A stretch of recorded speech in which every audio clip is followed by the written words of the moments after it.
Daghang evacuees sa makilala Cotabato Province ang gituuhang nalanag human makakaon sa gipanghatag nga relief goods gikan sa usa ka non-government organization o NGO. Ano report ni John D. Esteban. Daling gipangdala sa ospital kagabi ang 31 ka evacuees sagad mga bata nga mihikling sa evacuation center sa Barangay Malabuan sa Makilala, North Cotabato.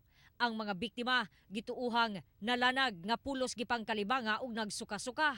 Human mikaon sa gihatag nga food packs nga gilangkuban og kanon, karne ug itlog nga gikan sa usa ka wala na gipanganlang NGO.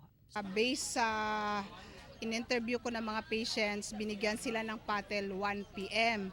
So kinain naman nila, sinabi naman ng iba 3 p.m. daw sila binigyan ulit, kinain nila 6 p.m. na ulit.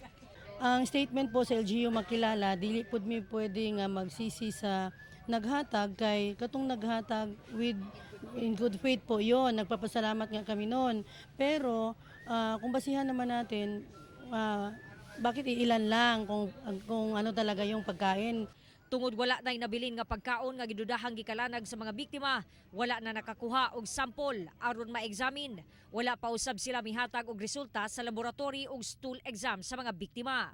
Hinuon, ana-ana sa luwas nga kahintang ang mga biktima.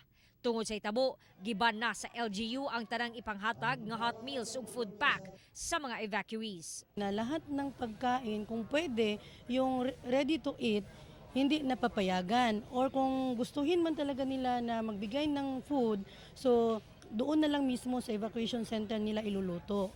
Yun ang agreement kagabi.